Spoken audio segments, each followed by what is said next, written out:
This is Alex Mercer, broadcasting from somewhere beyond the reach of the Reich's listening stations. It's the year 1977, or so we still mark it, though official calendars have long been rewritten to align with the founding of the new European order. For those of you hearing this transmission, remember, the war never truly ended. It only changed shape. What began in 1939 was not a struggle for nations, but for the very right to remember, to question, to exist beyond control. And here, in the shadows of this silent occupation, we still remember the world as it once was, and the war that never stopped. After the fall of London in 1941 and the signing of the Atlantic Surrender Pact, the world split like shattered glass. The German Reich consolidated Europe under a single flag, the black, the red, the white, stretching from the beaches of Normandy to the steppes of Siberia. The United States, cut off from its allies, turned inward, fractured by civil unrest and political division. Japan ruled the Pacific with an iron hand, forming the co-prosperity sphere that spanned from Indonesia to California's west coast. The oceans became silent graveyards, dotted with the wreckage of ships and the memories of men who once believed freedom was a destiny rather than a privilege.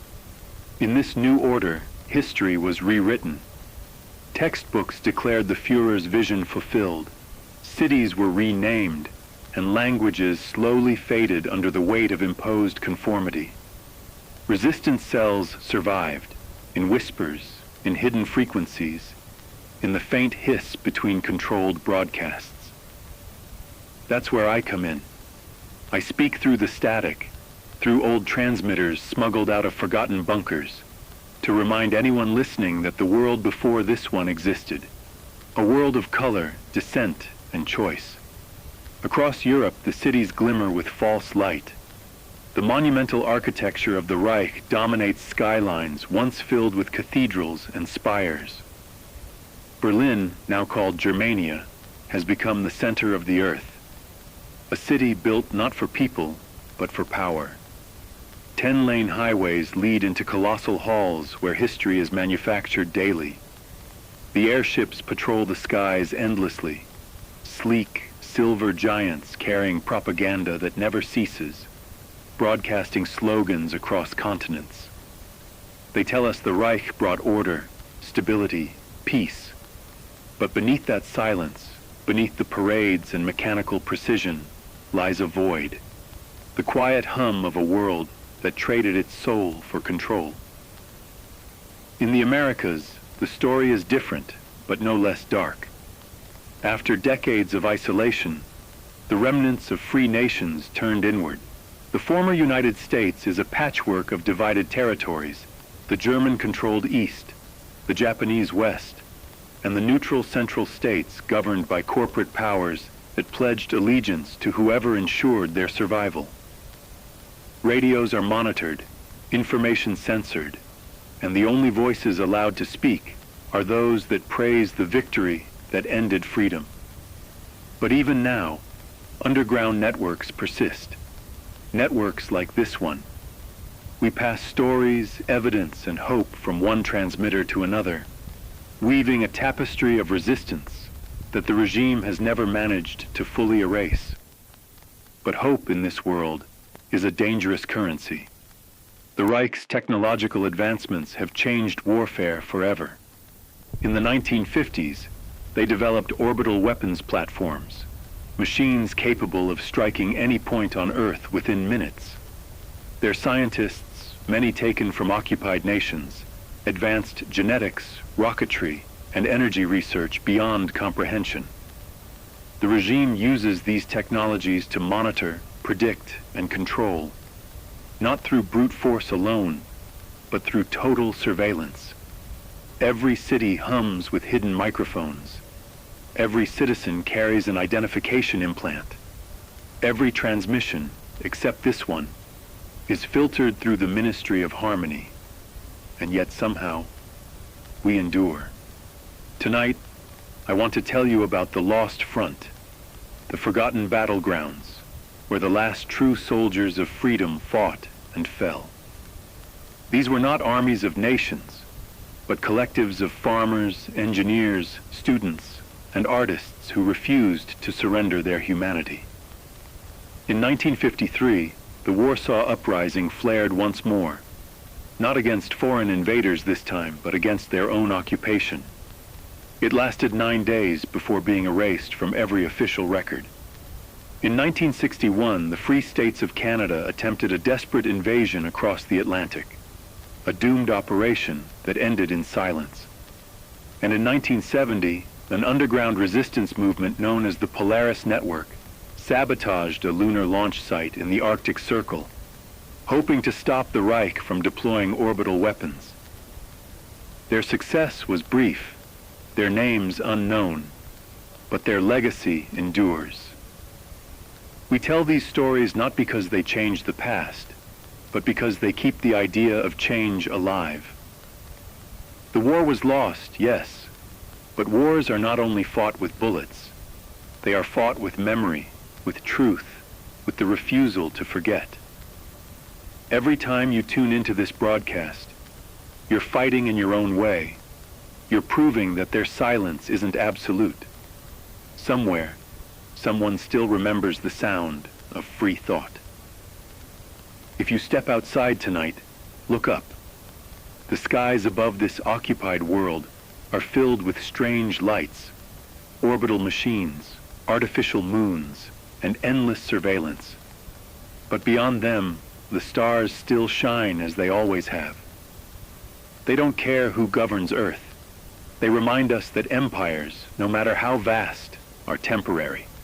That human will, no matter how oppressed, adapts. Maybe one day, long after this voice has gone silent, another generation will rise and reclaim what was lost. Until then, we stay in the shadows. We speak in whispers. We remember what they erased. This is Alex Mercer, broadcasting from what remains of the free world. You are listening to The Lost Front. Stay hidden, stay hopeful, and if you can hear me, you are not alone. The signal has held for another night. That alone feels like victory. Every hour we stay on air, every whisper that slips past the Reich's censors, is a reminder that their silence is never complete. Out there in the distance, I can almost see it. The glow of Germania on the horizon. A city that was once Berlin, rebuilt from its ashes into a symbol of perfection. But perfection has a sound, and if you listen long enough, you'll hear the hum beneath it. The machinery of control, the pulse of a city that breathes not with life, but with order. Germania was meant to be eternal. They say it was designed to outlast the century. A monument carved in marble, steel, and obedience. Every street runs straight as a ruler's edge. Every window faces the same direction. The city planners called it efficiency. The citizens call it suffocation. The old neighborhoods are gone, erased like names from forbidden books. What once were homes, markets, and theaters are now zones, blocks, and numbered towers. The Reich doesn't believe in streets named after people, only after victories. At the heart of it all stands the Volkshalle, a dome so immense it swallows the skyline. They say you can fit the ruins of old London beneath its roof. Every week, citizens gather under that dome to listen to the voice of the Chancellor. Not in person, of course. No one's seen him in years. His image is projected onto walls 100 meters high. His voice amplified through columns of speakers that shake the air itself. And when his speech ends, a silence falls so complete you'd think the city was holding its breath. They call it devotion. I call it fear so deep it has forgotten its name. From the outside, Germania looks alive. Streets polished, buildings immaculate, people marching in perfect rhythm. But step closer, and you'll see what perfection costs. Cameras are hidden behind every statue, microphones built into lampposts. drones disguised as doves circling above. The citizens walk straight, speak softly, and never look up. They are told it's for their safety, that surveillance keeps the peace. But peace here is just another word for obedience. For the resistance, Germania is both dream and nightmare. It's where the Reich's power is born, and where, one day, it must die. Every whisper we send, every transmission like this one, risks detection. The city's air itself is filled with sensors, sniffing for unregistered frequencies. They call it the Watch, a network that listens to everything. Yet somehow, cracks remain. Signals bounce off the metal spires, hide within reflections, slip between frequencies the regime forgot to close. Through those cracks, we survive. There are rumors, always rumors, of underground movements within Germania itself. Workers in the lower sectors sabotaging machines, students printing banned art, priests preaching in basements under the guise of repair workshops. They say there's a network that stretches from the outer rail stations right into the heart of the city, beneath the marble, beneath the Volksschale itself. Some call it the Whisper Line. Others think it's a myth. But I've heard voices on the shortwave bands, coded phrases disguised as maintenance reports. They speak of a growing unrest, of engineers who've started to question why their machines must serve fear. The world beyond the city watches Germania like a living god. Every nation, every colony, every puppet government takes orders from there. The city is not only a capital, it is a mirror. It reflects what the world has become under the Reich. Efficient, prosperous, lifeless. Children recite pledges to a nation older than they can remember. History lessons are rewritten monthly to erase any mention of resistance, rebellion, or loss. Even art has become mathematics. Shapes, colors, and forms chosen by algorithm to ensure emotional neutrality. But beneath the order, something is shifting. Power like this cannot exist without cracks. There are whispers that the old bloodlines within the regime are fighting among themselves, that the Chancellor's image projected across the dome is years old, perhaps even synthetic. Some believe he died long ago, and that the voice echoing through Germania is no longer human at all. I don't know if that's truth or hope speaking, but I know this. When empires begin to imitate gods, they forget how mortal they are. So tonight, as I transmit through the hum of this dying transmitter, I want you to remember this city not as the Reich's heart, but as its weakness, because perfection cannot survive the chaos of memory. Somewhere under those marble streets, someone remembers Berlin as it was, a city of music, color, and noise. And memory, my friends, is the one rebellion they cannot erase. This is Alex Mercer, still broadcasting from what remains of the free world, somewhere beneath the noise of the new Berlin order. Keep your frequencies hidden. Keep your thoughts your own. Because the day will come when the silence cracks, and the city built to last forever will finally hear the sound of its own undoing. This is Alex Mercer, and if you're still tuned in, it means the frequencies are holding. That's good. It means the Reich's eyes haven't found this band yet. It means you're still out there, listening. Maybe you're hiding in a basement with a shortwave rig built from scavenged parts. Maybe you're in one of the outer colonies, where the signal comes in warped and fading through static. Maybe you're somewhere inside Germania itself, beneath all that marble and metal, listening on a radio you shouldn't have. If you are, keep listening. This message is for you. They say Germania is the safest city in the world. No crime, no poverty, no dissent. The people live in harmony under the watchful eyes of the state. But the truth the truth never made it to the loudspeakers. Inside the walls of that perfect city, safety means control. And control means surveillance so complete it doesn't need to shout anymore. It whispers, it follows, it records. Each morning begins the same way. A soft chime plays through the city's network of overhead speakers. 5 tones, a pattern the citizens have heard since birth. The sound triggers the lights in every apartment. Curtains open automatically. The weather is announced, followed by a quote from the chancellor, recited in a voice that never trembles. The citizens are told the day's slogan, "Order is freedom, duty is peace, perfection is eternal." They repeat it as they dress. It's not law, it's reflex. Generations have been raised to think that way. Children attend the state academies, schools that look more like laboratories. Their uniforms are gray. Their lessons are efficient. Arithmetic, discipline, loyalty. History is rewritten every 3 years, edited to match the current narrative. There are no wars in the textbooks anymore, only liberations. No mention of resistance, no mention of foreign powers.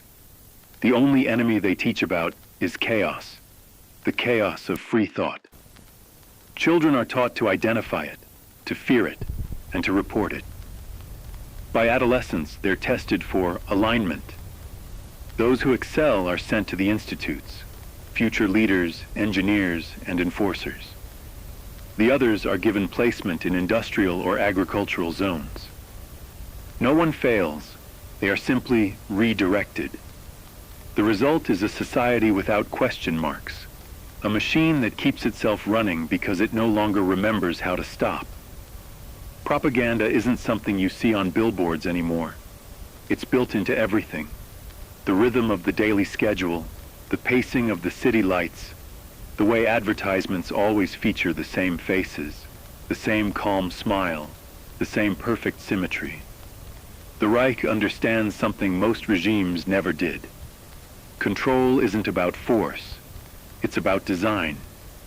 Make the world uniform enough, and people forget that freedom ever had a shape. But not everyone fits. In every sector of Germania, there are those who can't stop remembering. Old artists, former soldiers, foreigners brought in for labor, and the children of families who once fought on the other side. They remember music that didn't follow the state's tempo. They remember laughter that wasn't planned. These are the ones who vanish quietly. No raids, no shouting, no soldiers in the night. Just a notice on the door, sealed with the Reich's crest. The words are simple, relocated for realignment. No one ever asks where. In the lower levels of the city, beneath the glass avenues and the shining towers, life looks different. Down there, the air smells of oil and rust. The people are called support citizens, those who maintain the great mechanisms that keep Germania alive. They fix the power conduits, clean the storm drains, and monitor the waste systems. Most of them never see the surface. They live in narrow corridors lined with flickering lights, their walls marked with codes instead of names. Some have lived there for decades without once feeling sunlight. And yet, in those tunnels, something else survives, a different kind of order. Black markets thrive, hidden under the glow of malfunctioning lamps. There, forbidden things trade hands, music, paint, paper, words. You can buy old records from before the war, jazz, blues, rock, smuggled through the borders in hollowed-out machine parts. People listen in secret, headphones pressed tight to their ears, eyes closed as if praying. They say the music feels like remembering a dream that was stolen from them. Then there are the whispers about the keepers. They're not resistance fighters in the traditional sense. No guns, no banners. They're archivists. They collect what the Reich tries to erase. Old photographs, banned books, fragments of radio transmissions, even graffiti scraped from demolished walls. Their mission is to preserve memory itself, because in a city where history changes every month, truth is the most endangered resource. Somewhere within Germania, deep under the Volksschale, there's said to be a hidden archive, a vault where all erased data is stored.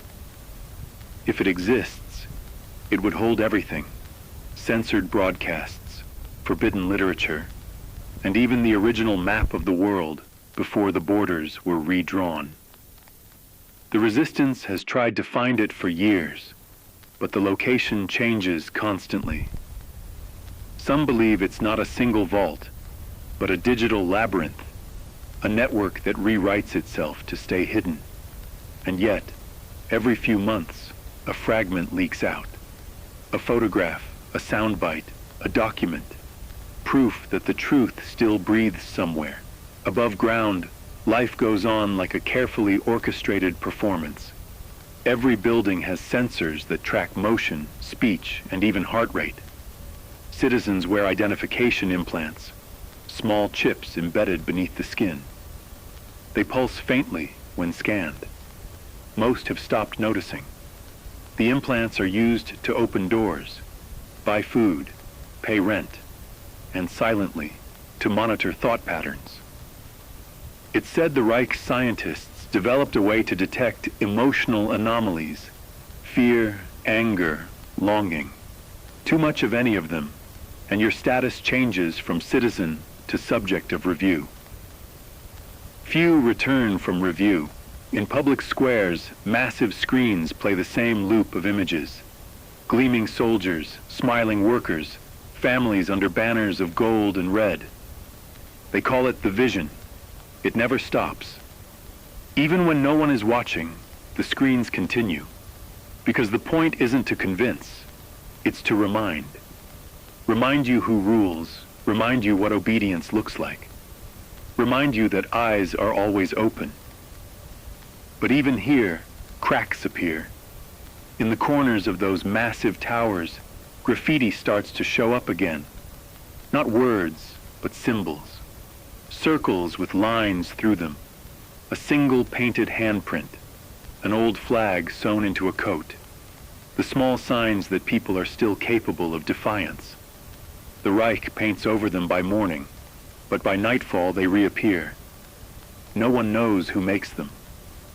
Some say the city itself is rebelling, that the marble is beginning to remember it was once human. And then, there's the rumor of the sound. Some say if you walk the southern districts late at night, near the abandoned rail lines that lead out of Germania, you can hear a frequency that doesn't belong. A hum beneath the city's tone, faint and rising, like a heartbeat returning to life. No one knows what it is. An old signal, an echo of the past, maybe even a transmission from before the fall. But when people hear it, they say they feel something they haven't felt in decades. Hope. So, if you're listening tonight, remember this: no system, no empire, no perfect order lasts forever. The marble will crack, the towers will fall, and when they do, the voices they tried to silence will echo louder than the Reich ever imagined. Keep your frequencies hidden. Keep your words alive. And when you walk through the streets of that flawless city, remember, every wall that listens can also learn. This is Alex Mercer, still alive, still transmitting, somewhere beneath the noise of Germania. The city may shine, but light always casts shadows, and in those shadows, we endure. If you can hear me, hold on to that thought, because even in the heart of the empire, someone is still listening. And that's where it begins. This is Alex Mercer, still transmitting on the hidden frequencies. Tonight, I bring you a story that began as a whisper and grew into something I can no longer ignore. Germania, the perfect city, the shining heart of the Reich. Even here, in the midst of total control, there are cracks, and through those cracks, a voice is reaching out. Not through words we can freely speak, not through open channels, but through a coded signal, faint, persistent, and unmistakably human. I first noticed it a week ago, while scanning frequencies that should have been dead. The Reich's engineers are meticulous. They monitor every band, every transmission. Nothing is supposed to escape their control. And yet, beneath the hum of the city, behind the official broadcasts, I heard it. A pulse. Regular but irregular, like a heartbeat trying to sneak past the city's ear. At first I thought it was static. Then I realized it wasn't. It was deliberate. Each pattern, each repetition carried information. Someone inside Germania was speaking, and they were reaching for us. The messages are encrypted, not like the codes we use in the resistance.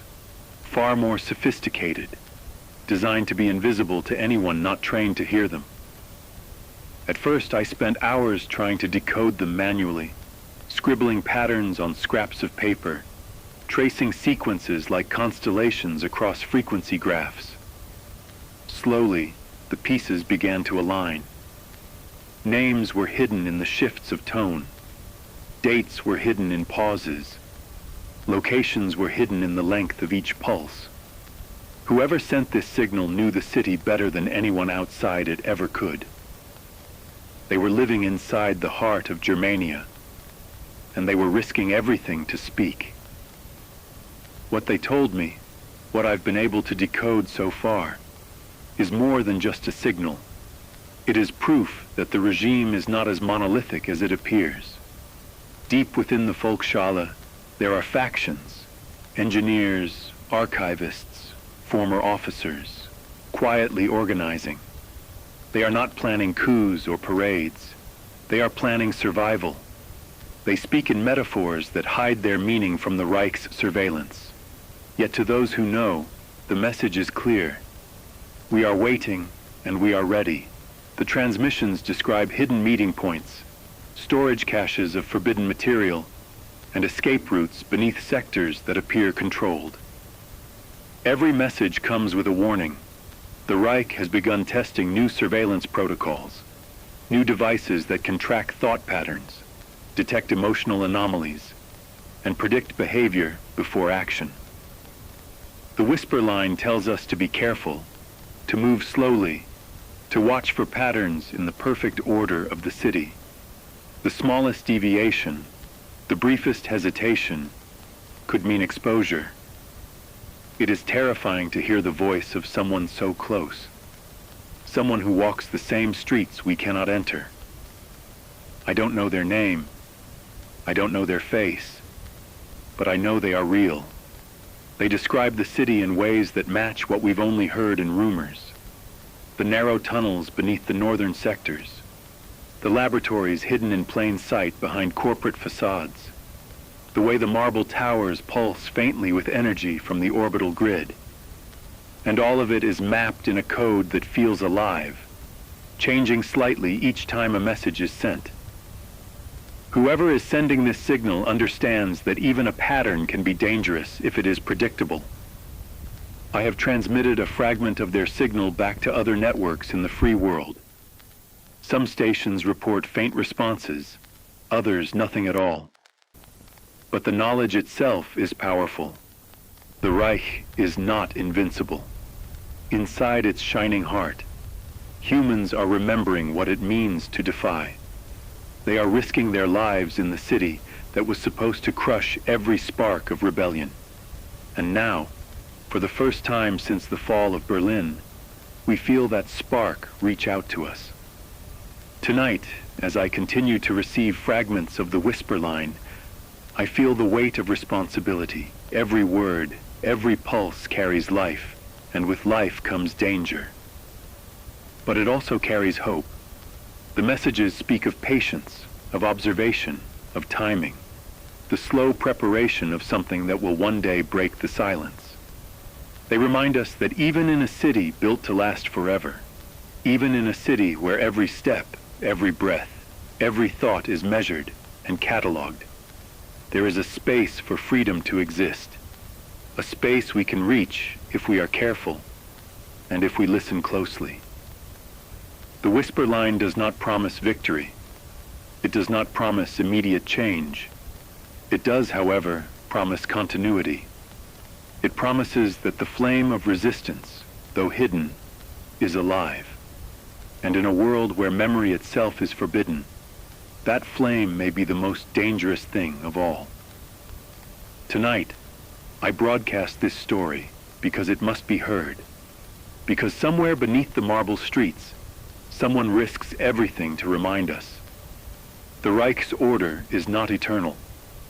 The people inside Germania are beginning to remember themselves, and the cracks they create may one day become the fault lines that shake the empire to its foundations. This is Alex Mercer, still transmitting, still listening, still alive in the shadows. Hold your radios close. Keep your eyes open. The whisper line is real. The resistance inside Germania is real.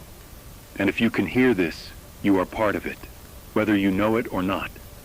The city shines, but the light cannot reach the corners it cannot touch. And in those corners, the story continues. This is Alex Mercer, still transmitting on frequencies the Reich cannot find, though I know they try every day. Tonight, the whisper line has given me more than fragments and warnings. Tonight, it has given me clarity. I have spent hours, maybe days, decoding the patterns, tracing the pulses, reconstructing the sequence. And what I have discovered is not merely a signal, it is a plan. A plan from deep inside Germania, whispered from someone with eyes in places no one else dares to go. Someone who understands the city as we can only imagine it. The message came in layers, coded with a precision that would make even the Reich's engineers pause. Each pulse carried timing information, each modulation a coordinate. I have reconstructed it as best I can, though I cannot risk publishing the exact details. Not yet. But the essence is clear. The resistance inside Germania is organizing a coordinated operation across multiple sectors of the city. It is to occur in 3 phases: disruption, infiltration, and observation. Disruption will target communications nodes, the central towers that feed propaganda across the city. Infiltration will place operatives within critical facilities, laboratories, data banks, even the orbital interface hubs that connect the Reich to its orbital satellites. Observation will allow the operatives to monitor movements, capture intelligence, and report back to networks outside the city. The scale of this operation is staggering. It is not a single strike or an isolated act of sabotage. It is a systemic challenge to the Reich's control, carried out by people who live, eat, and breathe in the very streets that the empire declared untouchable. And yet, the plan is not reckless. The messages emphasize patience. Timing is everything. Too early, and the Reich's response will crush them. Too late, and opportunity will vanish. Every action is measured, every movement calculated. The city itself is being used as both battlefield and camouflage. What strikes me most is how human this operation feels. These are not automatons. They are engineers who slip through maintenance corridors at night, archivists who smuggle forbidden records to allies outside the city, former officers who remember a time before order became tyranny. Each of them carries knowledge of the city's veins, hidden passages, security gaps, blind spots, and surveillance. They rely on memory, improvisation, and courage. And they rely on the fact that the Reich does not expect rebellion from within.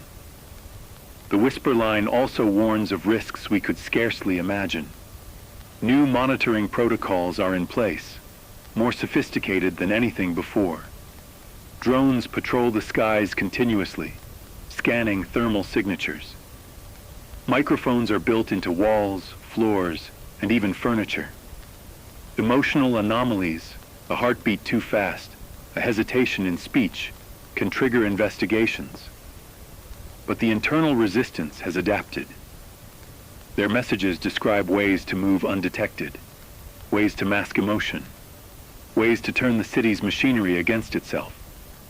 The operation is as much psychological as physical, relying on deception, timing, and the city's own complacency. As I relay this to you now, I want you to understand the magnitude. This is not a fantasy. This is not speculation. The people inside Germania are alive, organized, and preparing to act. Their courage is unimaginable, yet they are not careless. The Whisper Line details a network that stretches from the northern industrial sectors to the central Volksschale, linking operatives who have never met in person but communicate seamlessly through signals and shadows. It is a web of resistance, a quiet, invisible army that the Reich does not yet know exists. For those listening, this is both inspiring and terrifying. To know that the Reich can be challenged is a light in the darkness. To realize how dangerous it is to attempt it, to understand that discovery means immediate death, is the weight that hangs over every action. And yet, the very existence of this plan proves something essential. Even in a world dominated by marble towers and surveillance grids, freedom finds a way. Memory finds a way. Courage finds a way. The Whisper Line ends with a final instruction: patience and observation. Do not rush. The city is alive but not invincible. Its heartbeat can be heard if you know where to listen. And for those of us outside, for those who maintain the hidden networks beyond the Reich's gaze, we must prepare. When the first signals of action reach us, when the disruption begins, we must respond. Not with guns necessarily, but with transmission, with amplification, with proof that the world outside Germania knows that they are not alone. As I finish decoding tonight's transmission, I feel the weight of responsibility pressing down on me. Every word, every pulse, every plan carries the lives of hundreds, perhaps thousands. If I make a mistake, if I broadcast too much, if I misinterpret a sequence, someone inside that city may pay the ultimate price. And yet, the alternative, silence, is unacceptable. We cannot abandon them. They are the last whisper of freedom in the Empire's heart, and that whisper must be heard. So tonight, I send this report to you, the hidden listeners, the ones who still care, the ones who remember what the world once was. Keep your radios tuned, record the frequencies, monitor the shadows, and when the first disruption begins, when the city trembles under the quiet rebellion of its own citizens, know this: the new Berlin order is not eternal. Its towers are strong, its streets are clean, its systems are precise, but it cannot contain the human heart. This is Alex Mercer broadcasting once again from the shadows.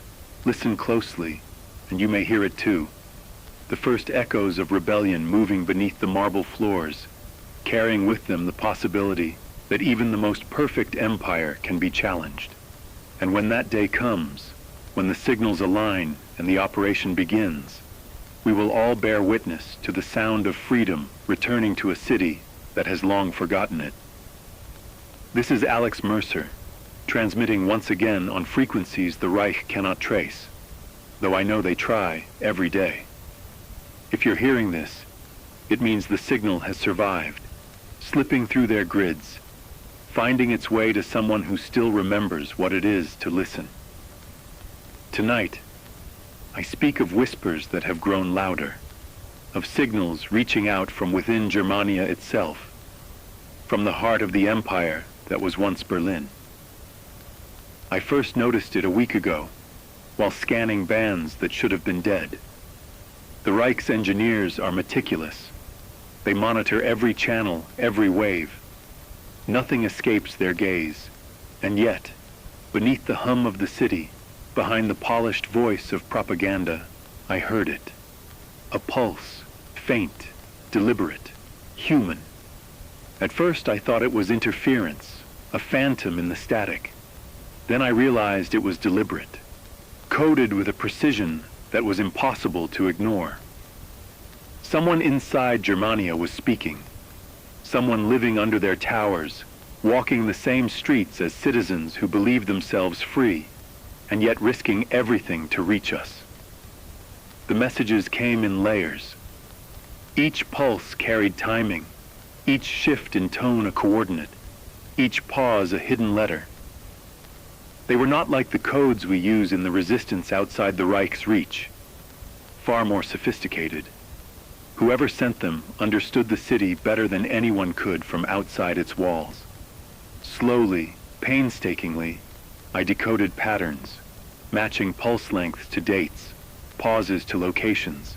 It became clear. These were instructions, observations, and warnings, a roadmap from within the city's heart. What the transmissions revealed is staggering. The internal resistance is organizing a coordinated operation across Germania. It is a three-phase plan: disruption, infiltration, observation. Disruption targets the communication towers, the massive spires that feed propaganda into every corner of the empire. Infiltration places operatives inside critical facilities, laboratories, databanks, and even the orbital interface hubs connecting the Reich to its satellites. Observation allows the movement of personnel to be tracked, enemy responses to be recorded, and intelligence to escape to networks outside the city. Every step has been calculated, every risk accounted for. The courage it takes to act in this city is unimaginable. Engineers who maintain power conduits, archivists who smuggle forbidden records, former officers who remember life before order became tyranny. All are risking everything. They know that a single misstep could lead to discovery, interrogation, and execution. Yet, they persist, relying on memory, improvisation, and the knowledge that even the most efficient system has blind spots. The city itself is both battlefield and shield. The whisper line emphasizes patience. Timing is everything. Too early, and the Reich's response would crush them. Too late, and the opportunity is gone. Even the most sophisticated monitoring systems cannot anticipate improvisation, and that is their advantage. New surveillance protocols, thermal scanners, the motion-detecting implants, orbital drones. These are all obstacles, yes, but the internal network has learned to adapt. Masks, timing, subtle misdirection. They have learned the city's rhythm, and they move in the spaces the Reich assumes are empty. For those listening, this is both a warning and an invitation.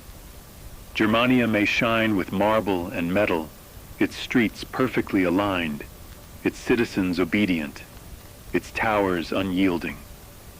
But no city built by fear can erase the human spark. Those operatives inside the city are proof.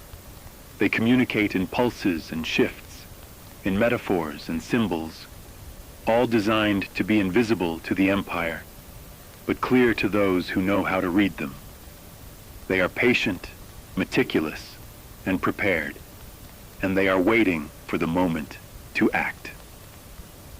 I have transmitted fragments of these signals to networks outside the Reich's reach. Some stations report faint responses, others silence.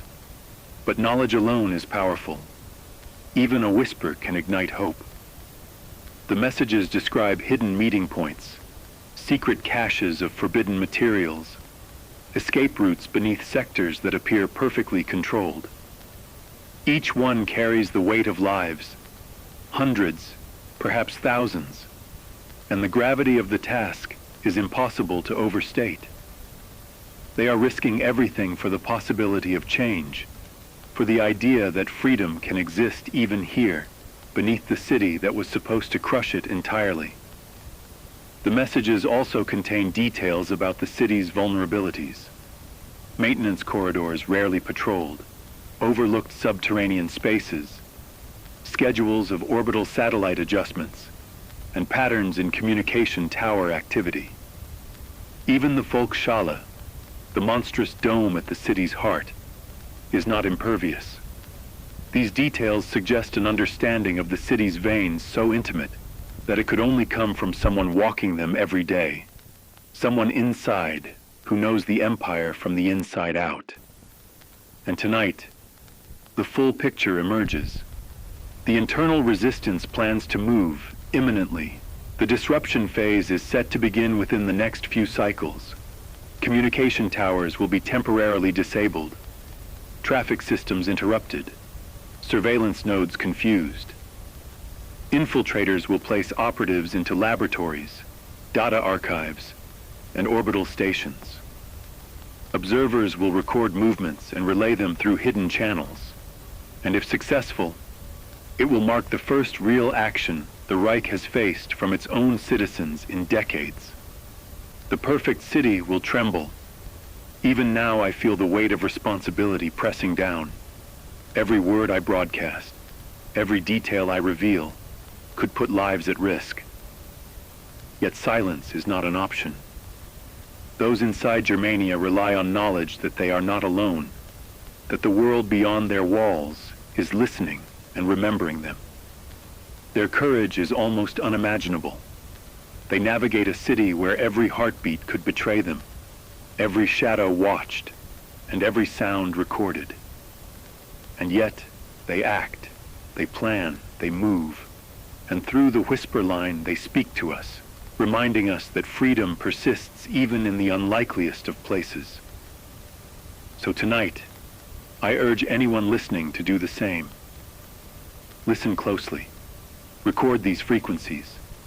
Pass them along to those you trust. Watch, observe, and prepare. The first phase of the internal operation is imminent. The city will feel its first tremors, subtle but unmistakable, and the empire will have to respond. And when it does, the world will see something it has not seen in decades. Human courage moving like a shadow through the streets of Germania, reminding a perfect city that nothing, not marble, metal, or surveillance, can contain the human spirit forever. This is Alex Mercer, still transmitting from the shadows. Keep your radios tuned. Keep your thoughts your own. The whisper line is real. The resistance inside Germania is real. And if you can hear this, know that you are part of it, in ways both large and small. The city may shine, but shadows endure. And in those shadows, the story continues, moving, growing, preparing for a day when even the new Berlin order will tremble. This is Alex Mercer, transmitting once more from the hidden frequencies. Tonight, the signal carries more than whispers. Tonight, it carries action, the internal resistance inside Germania, those brave souls moving through the marble corridors, the subterranean tunnels, the shadowed industrial sectors, have begun the first phase of their operation. Disruption, infiltration, observation. The city built to last forever is beginning to tremble, and we are hearing it in real time. The disruption phase began just after midnight. Towers that broadcast propaganda, instruments that feed the Volksschale's speakers, the very systems that ensure perfect order, all of them flickered and faltered. Traffic grids in the central sectors became erratic. Automated doors froze mid-cycle. For a moment, the perfect rhythm of Germania skipped a beat, and no one outside the resistance understood why. Inside, operatives moved silently, communicating only through the codes embedded in the whisper line, using corridors that the Reich considers empty, tunnels mapped in secrecy for decades. The city's air is tense tonight. Sensors are active, drones patrol as always, cameras sweep the streets, and yet the resistance navigates flawlessly. They know the heartbeat of the city, every schedule, every patrol route. In the industrial zones, engineers have temporarily disabled monitoring systems, rerouting energy to auxiliary circuits. In the Volksschale, technicians, hidden in maintenance closets and service corridors, have rerouted audio and surveillance lines, creating blind pockets in the building's constant surveillance. A single misstep would mean discovery, and yet they move with precision, silent and invisible. The first infiltration team has reached the laboratories beneath the northern sectors. These are facilities that produce the Reich's advanced technologies, orbital communications, neural monitoring systems, and experimental energy nodes. The operatives are documenting and photographing systems that were thought untouchable, leaving evidence for the outside networks while carefully avoiding detection. Every move is measured. Every gesture is controlled. They are ghosts in a city that was built to see all, to hear all, to know all. Meanwhile, observers stationed in shadowed corners of the city watch, record, and relay information. Their role is simple but critical. They mark the Reich's responses, predict the next moves, and ensure that the disruption does not collapse into disaster. They track drone paths, patrol schedules, and the subtle rotations of the city's surveillance satellites. From a distance, these observers look ordinary: workers, cleaners, maintenance staff. And yet each one carries the weight of an entire network on their shoulders. A single whisper, a single gesture, could alter the balance. What strikes me most tonight is the audacity. The operation is not reckless. It is deliberate, precise, and terrifying in its clarity. The Reich believes itself untouchable, a perfect machine, and yet, here they are, ordinary people, moving in shadows, defying a system that has erased courage for decades. The city, which has never known true opposition, is finally hearing it, the pulse of rebellion, a whisper that becomes a ripple that threatens to swell. I hear reports through the whisper line of minor setbacks, naturally. A sensor that wasn't disabled, a guard who notices movement, a corridor that shifts due to maintenance changes. But the operatives adapt instantly. They improvise, they recalibrate, they continue. Every delay is accounted for, every mistake anticipated, and with each small success, the rhythm of the operation becomes unstoppable. The first tremors have passed through the Reich's perfect streets, and they will not go unnoticed for long. Tonight, the city feels alive in a way it has not for decades. The towers no longer dominate, they hesitate. The screens flicker, traffic patterns stutter. The Volksschale remains silent for a fraction longer than expected during the Chancellor's broadcast. These small anomalies, barely perceptible, are the first visible signs that perfection is not eternal. The internal resistance moves with patience, like water wearing away stone, invisible yet relentless. From my position in the shadows outside the city, I can only imagine what it looks like inside. Engineers disabling cameras, archivists slipping forbidden documents to waiting operatives, operatives climbing maintenance ladders to reach hidden conduits. The city's veins are alive, flowing with risk and bravery, and through it all, the whisper line pulses steadily, guiding each step, confirming each success, warning of each danger. The observation teams have already transmitted reports to us. Signals that should have been destroyed have been smuggled to the networks outside Germania. Each report confirms what we've suspected. The Empire's heart has cracks, and those cracks are expanding. And if tonight proves anything, it is this. The new Berlin order is not invincible. Its streets, its towers, its systems, all can be challenged by the courage of those who refuse to submit. I cannot stress enough how precarious this moment is. The Reich will respond. It always does. And when it does, we may never hear from some of these operatives again. But even in the possibility of failure, even in the presence of danger, they act. And that is the definition of resistance. That is the sound of freedom returning, quietly, invisibly, to a city that has not felt it for decades. So tonight, to those listening in secret, record this broadcast, preserve it, share it carefully. The operation continues, and every pulse you hear, every whisper of movement, is proof that even the most perfect empire can be challenged. The first light of rebellion has broken through Germania's shadow, and though the towers may loom, the underground now moves. The city is alive in ways the Reich cannot predict, and its citizens, hidden, courageous, determined, are writing the first chapter of its undoing. This is Alex Mercer, still transmitting from the shadows. Listen closely, watch carefully, keep your thoughts and your radios hidden. The New Berlin Order is beginning to feel its first tremors, and the story is far from over. The first light has broken in the shadows, and the whispers will grow. And if you can hear me tonight, know this: you are part of it. The empire may shine, but in the shadows, resistance endures. This is Alex Mercer, transmitting again from what remains of the free frequencies. If you're hearing this, it means the signal survived another night. That alone is a miracle now. Because tonight, the world inside Germania has changed. Forever. The operation began like a whisper and ended like thunder. For the first time in decades, the perfect rhythm of the Reich was broken by its own people.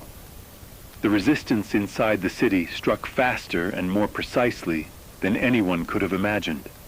Infiltration, disruption, observation, all three phases executed in seamless sequence. But what followed, no one could have prepared for.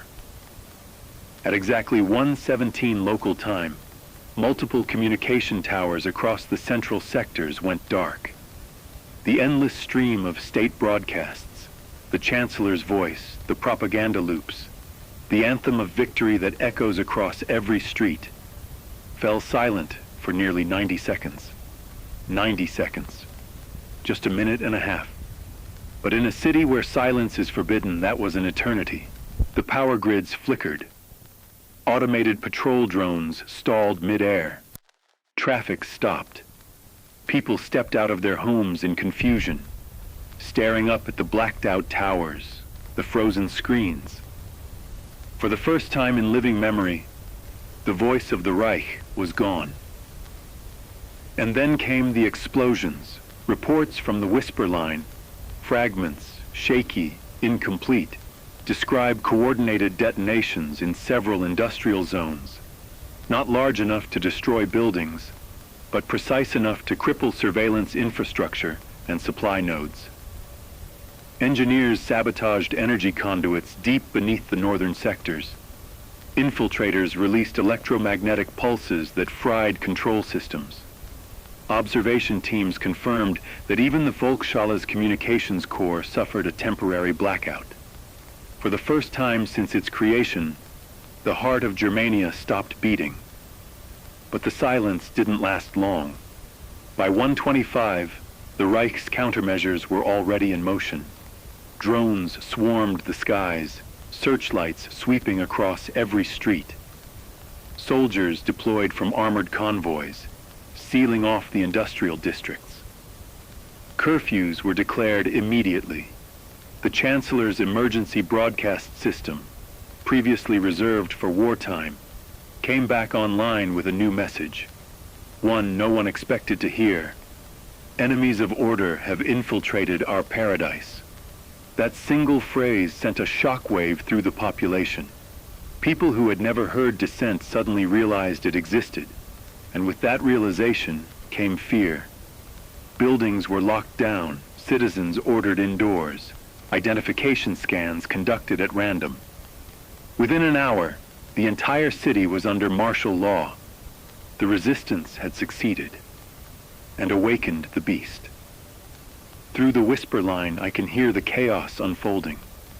Static, fragments of code, incomplete phrases from operatives still alive. Some are trapped, others are on the move. One message repeated 3 times before fading into silence. Phase complete, target scattered, extraction impossible. I don't know who sent it, but the words echo like a heartbeat through the static. The Reich is furious. Surveillance has multiplied overnight. Orbital drones now hover lower than ever, scanning rooftops and intersections. New checkpoints are being built at every major crossroad. Civilians are being questioned, thousands detained, dozens executed publicly. They call it cleansing the noise. That's how they describe purging their own citizens. Inside the city, the tension is unbearable. Entire sectors have gone dark, communication lines severed. Power is rationed, movement restricted. The Volksschalla's great dome glows through the haze, a symbol of control standing unbroken above a city unraveling beneath it. But cracks are showing. Even in their propaganda broadcasts, there's an edge of desperation now, the tone of a regime realizing it can bleed. The resistance continues to fight, but differently now. Gone are the large operations, the carefully planned infiltrations. What remains are fragments, cells of 2 or 3, scattered through the undercity, the maintenance tunnels, the abandoned stations that no longer appear on Reich maps. They call these places the hollow corridors. Down there, beneath the marble, the resistance regroups. They rebuild, they listen, and they wait. I've intercepted transmissions from those corridors. Faint, broken by static, but unmistakable. The voice of a woman, calm, deliberate. We lost 37. 48 remain active. We are alive. We continue.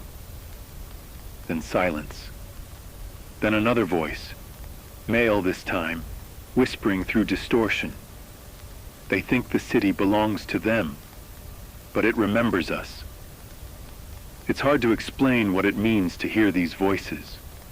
In a world built on silence, their words are an act of defiance. Every message they send could cost them their lives, yet they send them anyway. They know the Reich is listening too, and maybe that's the point.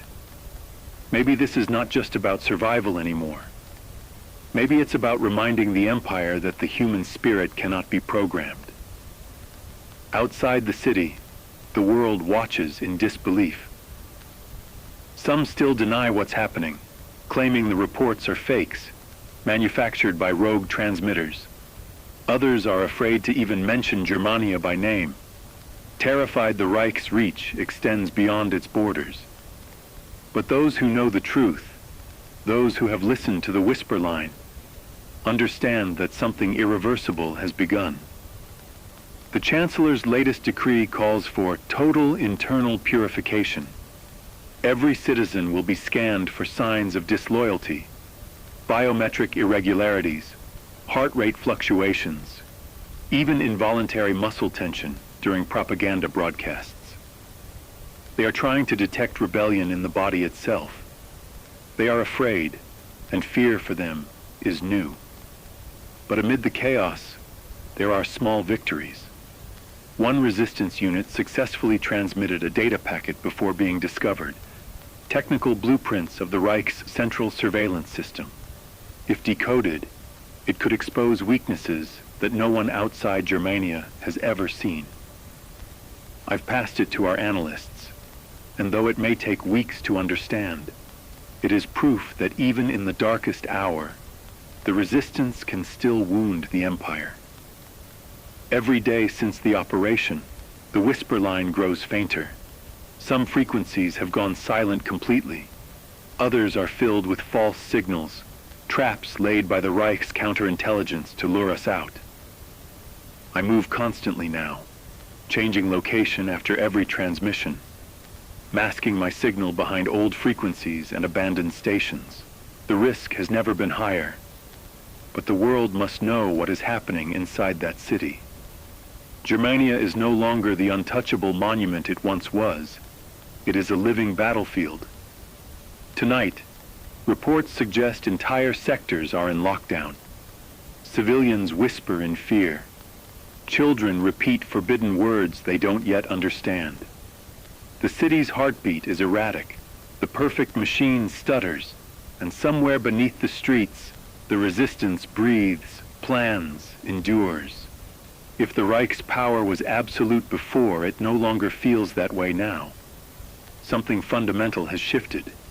The people have seen weakness. They have seen silence broken. And even if the resistance is crushed, even if the whisper line falls quiet, the memory of this night will remain. The memory that perfection can fail. To those listening beyond the walls, do not forget them. Record their names, remember their courage, because history is being rewritten not by generals or rulers, but by the hidden few who dared to whisper when all others remained silent. This is Alex Mercer, broadcasting from what remains of the free world. Keep your radios tuned, stay hidden, stay human, and remember, the Reich's towers may still stand, but tonight they cast longer shadows than ever before. In those shadows, freedom still breathes. This is Alex Mercer, still speaking from the static. If you can hear me, then the line is alive, however faint. It has been 19 days since the uprising inside Germania, and the Empire has not slept since. The towers still glow, the banners still hang, the parades still march. But beneath the ceremony lies exhaustion. The city breathes differently now. The rhythm that once moved with clockwork precision now stumbles, hesitates, waits for something that does not arrive. The Reich calls it recovery. The rest of the world calls it fear. Beyond the city's borders, nations that once kept their heads down are stirring. In Stockholm, broadcasts speak of humanitarian concern. In Buenos Aires, crowds chant names smuggled out of the hollow corridors. Even the neutral states that once signed trade compacts with Germania have begun to question what those agreements cost. The Empire's diplomats appear on every screen insisting that order is restored, that the incidents were the work of foreign saboteurs. But their voices sound thinner now, strained, rehearsed one time too many. Every denial is another confirmation that something broke inside the perfect machine. The whisper line is damaged, but not silent. Each night I catch fragments, rough, uneven, but alive. The survivors beneath the city speak in longer bursts now. Not the precise codes of the early operations, but the speech of people who have stopped pretending the world above can hear them. They call their refuge the hollow corridors, a maze of disused maintenance tunnels, flooded stations, forgotten bunkers where the marble ends and the dust begins. Down there they have light from stolen cables and food from whatever they can barter. They ration words like air. Still, they talk, they plan, they argue about what comes next. One transmission reached me almost whole. A man identifying himself only as Osterman 13 described the aftermath in the industrial sectors. They sealed the streets, he said, then opened them again with soldiers on every corner. Families vanished overnight. The noise never stops. The hum of drones, the marching. But underneath it, you can hear us. We're still moving. His voice cracked once, and then the line died. Hours later, another message arrived. The same cadence, the same voice. We lost half. The rest are learning to listen before they move. Listening has become the weapon now. The hollow corridors have turned hearing into survival. They can tell which drones are overhead by the change in air pressure, which guards patrol by the echo of their boots. The Empire has machines that can see through walls, but it still cannot hear like a human can. That is how they live. one heartbeat at a time, one silence at a time. Outside, the propaganda has taken a darker shape. The Chancellor has declared a war within. Every broadcast begins with his new slogan, "Order is humanity." He tells citizens that the disturbances are proof of foreign contamination, that loyalty must be proven daily. Public confession halls have opened across the city, rooms where citizens record their own declarations of faith to the state. Attendance is voluntary in name only. Each recording is scanned, analyzed, measured for sincerity. Those who fail to convince the machines simply disappear. The world beyond the Reich watches in fragments. Governments debate sanctions they will never enforce. Spokesmen talk about dialogue while trade convoys cross the borders each night. Only the people, the ordinary listeners, respond differently. Pirate stations multiply. Shortwave forums hum with static and rumor. Somewhere in Lisbon, an anonymous group rebroadcasts my words on a frequency the Reich cannot reach. I don't know who they are, but they've given the hidden world a name: the Echo Network. Inside Germania, the survivors hear these echoes too. They cannot reply openly, but their brief bursts of signal confirm reception. They know the world has not forgotten them, and that knowledge is oxygen. They are mapping the Undercity, marking safe paths, identifying weak points in the surveillance grid. No one speaks of another uprising, not yet, but something quieter is forming, a long war of memory. Every confiscated book, every erased record, every forbidden photograph is being recopied by hand in the dark. History, they say, must survive even if they do not. I sometimes wonder what keeps them going. Perhaps it is the certainty that nothing built on fear lasts forever. Perhaps it is guilt, or duty, or stubbornness. Or perhaps it is simply the refusal to let silence have the last word. Each transmission I receive feels like a heartbeat reaching across time. It reminds me that this broadcast is more than noise. It is proof of life. The Reich continues its purge. Trains leave the city each dawn carrying relocated citizens to destinations no one names. Entire districts are being redesigned, their residents replaced with loyal families from the provinces. Yet for every wall the regime builds, another crack appears. Rumors spread that certain commanders refuse orders, that entire patrols have gone missing in the tunnel sectors. The official reports call them maintenance casualties. The truth is less tidy. The empire is starting to lose track of itself. From where I sit, miles away, surrounded by maps, wires, and static, the city looks both unbreakable and ready to fall apart. Every empire ends the same way, not with conquest from without, but with decay from within. Germania is learning that lesson in real time. The marble still gleams, but the foundation trembles. The very perfection they built has become a prison of their own making. Tonight, I will replay the latest recordings from the hollow corridors. The voices are quieter than before, almost whispers now. They speak of tunnels branching toward the old river, of finding air shafts that lead close to the surface, of stolen blueprints showing weaknesses in the power grid. They do not sound defeated.